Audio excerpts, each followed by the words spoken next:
So in the present lecture we are going to find the center of mass of a circular arc. ठीक है, तो आज के lecture में हम ये देखेंगे कि मान लो हमारे पास कोई सर्कुलर आर्क है. ठीक है, मान लेते हैं कि हमारे पास कोई सर्कुलर आर्क है से जिसका रेडियस हम r ले लेते हैं.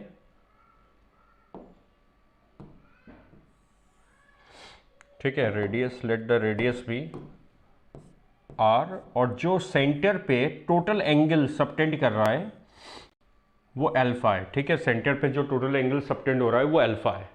ठीक है, तो ये आपके पास आर्क है और से radius is r and angle at the centre is alpha, और आपको इस सर्कुलर आर्क का सेंटर ऑफ मास लोकेट करना है.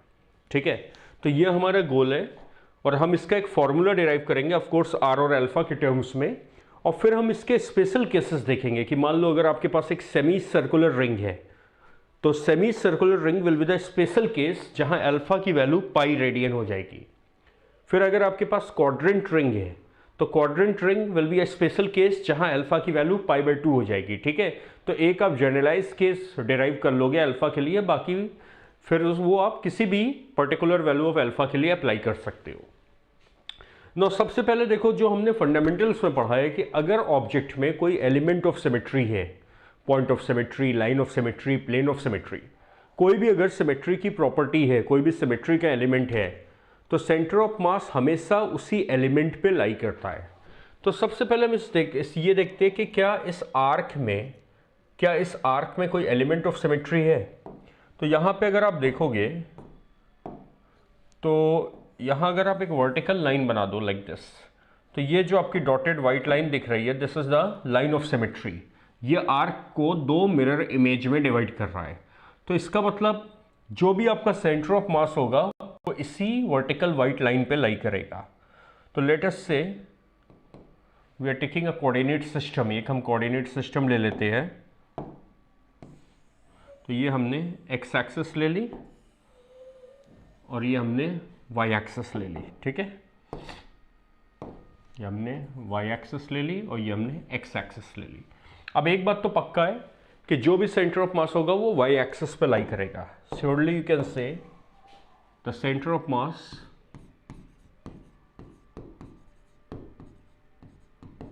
विल लाई ऑन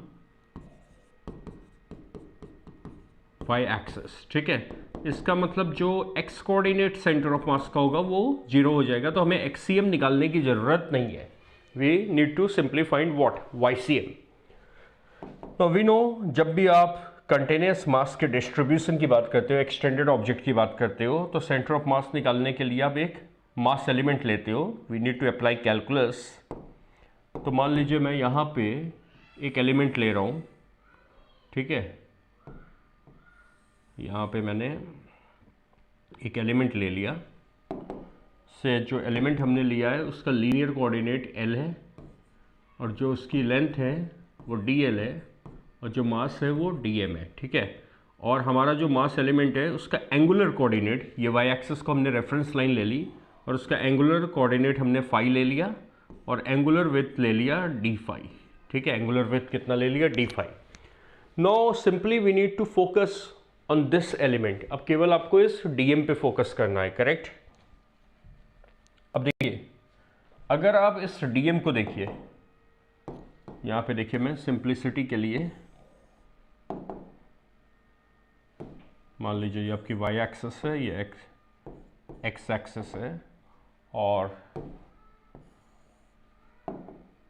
ये आपका रेडियस हो गया और ये आपका मास एलिमेंट हो गया dm, और ये एंगल कितना है, फाई. ठीक है, तो यहाँ से देखो अगर आप इसके कोऑर्डिनेट्स देखोगे, what is the X and Y coordinate, तो will get the x coordinate, ये चीज़ आ जाएगी आपकी कितनी, r cos फाई, और ये आपका कोऑर्डिनेट आ जाएगा r sin फाई.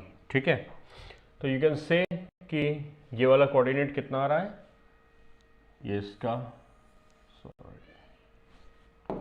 इसका x कोऑर्डिनेट आ गया r sin फाई और ये हमारा वाई कोऑर्डिनेट आ गया आर कॉस फाई, ठीक है। तो you can say the x coordinate is r sine phi and the y coordinate is r cos phi, ठीक है। ओके, अब देखो जब आप डीएम लिखोगे तो यहाँ मास किस पर डिस्ट्रीब्यूटेड है? The mass is distributed on the length ना। अगर मास एरिया पे सरफेस पे डिस्ट्रीब्यूट होता तो आप सिग्मा का यूज़ करते, वॉल्यूम पे होता तो रो का यूज़ करते, वॉल्यूम मास डेंसिटी। यहाँ पे but arc is in the form of length, तो जो डेंसिटी का यूज़ होगा वो लैम्डा का यूज़ होगा। तो DM will be what? Lambda multiplied by DM. और डीएल को आप लिख सकते हो R multiplied by D phi, correct, क्योंकि डीएल क्या है? DL is the this circular arc length, तो इसको आप लिख सकते हो कितना? R multiplied by D phi. तो देयरफॉर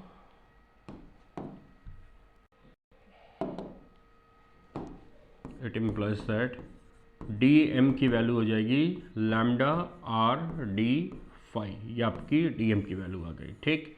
अब ऑलरेडी आपने देखा था कि एक्स सी एम तो जीरो है, हमें केवल वाई सी एम पता लगाना है। And we know y c m का फॉर्मूला होता है integral of y coordinate d m divided by total mass, ठीक है। This is the formula for y c m. तो सबसे पहले हम क्या करते हैं? पहले हम इंटीग्रेट कर ले वाई डी एम, तो ये आपका आ जाएगा Y lambda R D phi. तो what is Y coordinate? R cos phi lambda R D phi, ठीक। अब देखिए इसमें क्या क्या चीज़ें बाहर आ सकती हैं। Since we are talking about uniform arc, जो आप अभी प्रेजेंट प्रॉब्लम की बात कर रहे हो, उसमें जो आर्क है वो यूनिफॉर्म आर्क है, और यू कैन से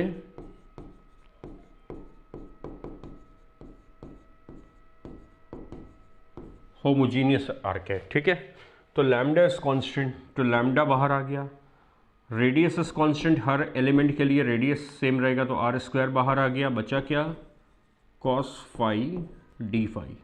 अब आप फाई की लिमिट्स लगा दोगे, फाई 1 से फाई 2, ठीक है। So will get lambda r square, no integral of cos is what? Sine phi, limits phi 1 से फाई 2, ठीक। अब देखिए फाई 1 और फाई 2 की वैल्यू क्या होगी? तो अगर आप अपनी प्रॉब्लम में देखिए, आपने ये रेफरेंस लाइन ली है, वाई एक्सिस एंगल को मेजरमेंट करने के लिए वर्टिकल एक्सिस को आपने रेफरेंस लिया है, तो आप एंगल यहाँ से मेजर करोगे। तो यहाँ जो आपका पहला एलिमेंट होगा उसके लिए फाई की वैल्यू होगी माइनस अल्फा बाई 2 ना, क्योंकि ये पूरा एंगल अल्फा है, तो ये जो एंगल होगा ये होगा अल्फा बाई 2, और ये एंगल भी कितना होगा? Alpha by 2। तो इसके लिए आपका फाई होगा माइनस अल्फा बाई 2, और जब आप यहाँ होगे आखिरी एलिमेंट पे, आर्क पे, तो फाई की वैल्यू हो जाएगी प्लस अल्फा बाई 2, ठीक। तो फाई की लिमिट रन करेगी माइनस अल्फा बाई 2 से प्लस अल्फा बाई 2 तक, ठीक है।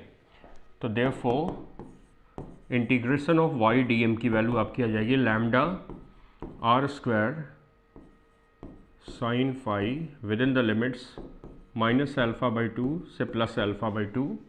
So you will get lambda multiplied by r square sine alpha by 2 minus sine of minus alpha by 2, and we know the basic sine minus x is minus sine x, तो minus minus plus हो जाएगा। तो it implies that integral of y d M की value आपकी आ जाएगी 2, यहाँ से 2 का फैक्टर प्लस हो जाएगा lambda r square sine alpha by 2, ठीक है। तो ये आपके इंटीग्रल की वैल्यू आ गई, integral of y d M की, ठीक।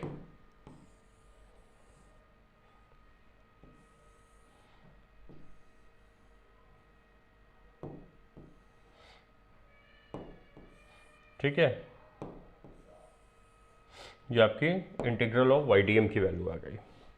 अब देखिए लैम्डा को आप क्या लिख सकते हो? Since the arc is uniform, तो lambda is total mass by total length, और लेंथ को आप क्या लिख सकते हो? क्योंकि सर्कुलर आर्क है, आर मल्टीप्लाइड बाई अल्फा, तो ये आप लैम्डा की वैल्यू रख दोगे।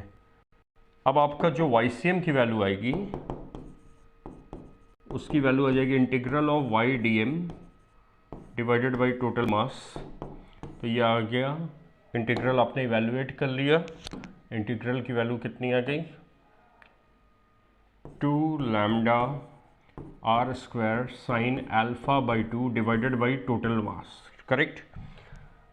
चलिए अब लैम्डा की वैल्यू रख दें, तो देयरफॉर YCM की वैल्यू आ गई 2m by r into alpha r square by m sign alpha by 2। अब यहाँ से देखिए ये r एक कैंसिल आउट हो गया, m कैंसिल आउट हो गया, तो देयरफॉर YCM y कोऑर्डिनेट आ गया 2r divided by alpha sine alpha by 2, ठीक। ये आपका y कोऑर्डिनेट आ गया जो डेरिवेशन होके आ गया 2r by alpha sine alpha by 2, 2r by alpha sine alpha by 2, got it. तो this is the y coordinate of the centre of mass for any uniform circular arc, for any uniform circular arc जिसका centre पे angle कितना होगा, alpha होगा, ठीक है। अब देखो what we need to learn as a finger tip point, आपने इसको जो डिराइव किया फॉर्मूला,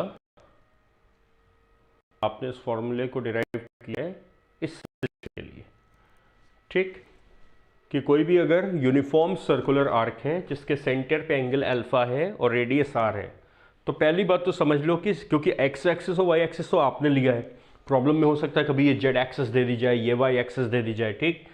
तो पहली चीज तो ये समझ लो कि जो भी सेंटर ऑफ मास लाई करेगा वो हमेशा आर्क के लाइन ऑफ सिमेट्री पे लाई करेगा, आर्क के लाइन ऑफ सिमेट्री पे लाई करेगा, नंबर एक। नंबर दो, वो जो तुमने फॉर्मूला निकाला है 2r by alpha sine alpha by 2, ये डिस्टेंस कहाँ से है, ये सेंटर से है, ठीक। तो what we can learn as a finger tip point, जो हम याद रख सकते हैं MCQ के लिए या न्यूमेरिकल प्रॉब्लम के लिए, finger tip point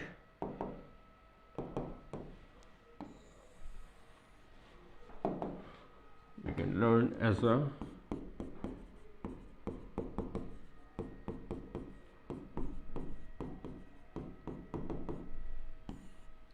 finger tip point कि कोई भी अगर आपको कभी भी आपके पास सर्कुलर आर्क हो, ठीक, और वो सेंटर पे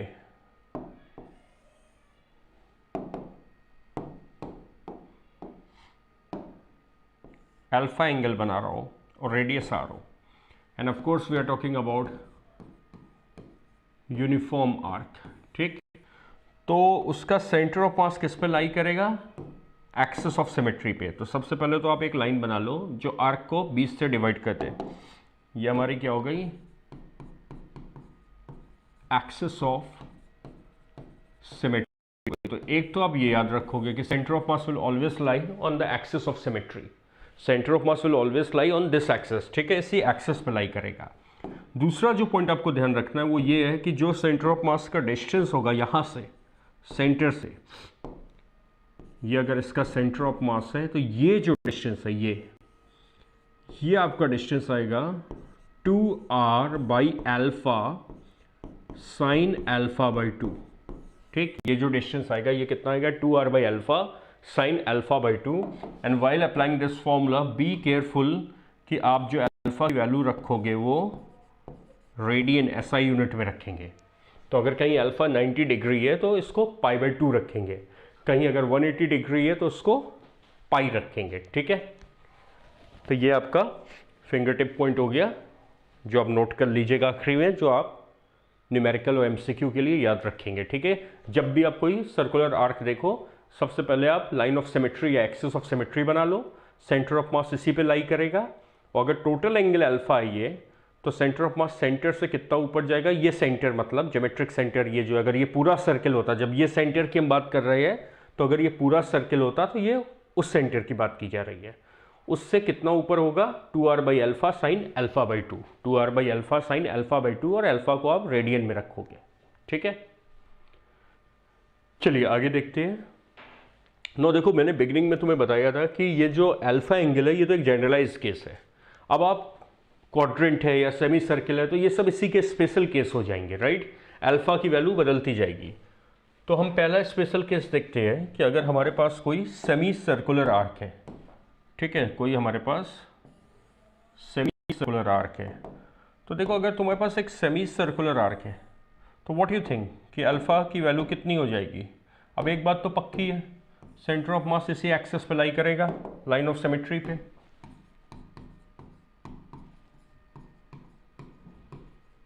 ना सेंटर ऑफ मास इसी लाइन पे लाई करेगा।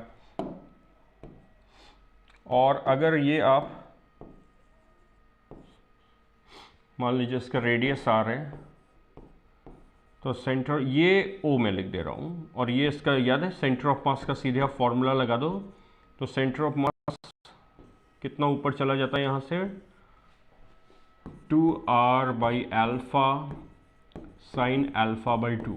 अब इस केस में अल्फा की वैल्यू कितनी होगी पाई, तो देयरफॉर ये आपका अगर YCM लिख रहे हो तो ये YCM कितना आ जाएगा 2r/पाई sine pi by 2, and sine pi by 2 is 1, तो ये आ गया 2r/पाई। ठीक है, तो ये जो आपका डिस्टेंस आएगा ये आ जाएगा 2r/पाई का। ठीक, तो this is the location of the centre of mass for a uniform semi circular ring.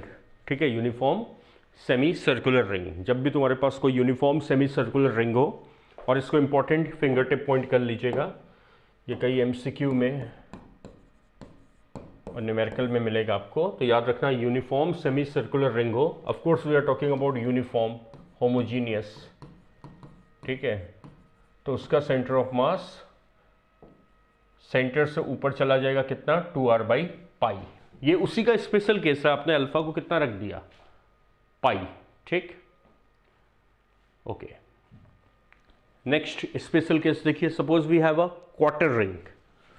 मान लो तुम्हारे पास एक क्वार्टर रिंग है। ठीक है, अब देखिए अगर आपके पास क्वार्टर रिंग है लाइक दिस, तो क्वार्टर रिंग का क्या मतलब हुआ कि आपका सेंटर पे कितना एंगल बनेगा, तो आप कहोगे 90 डिग्री, करेक्ट।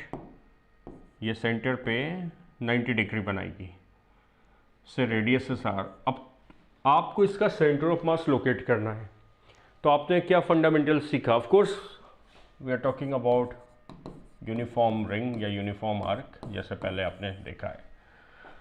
तो सबसे पहले तो आप लाइन ऑफ सिमेट्री बना लो ना, सबसे पहले आप लाइन ऑफ सिमेट्री बना लो। तो लाइन ऑफ सिमेट्री आप कैसे बनाओगे,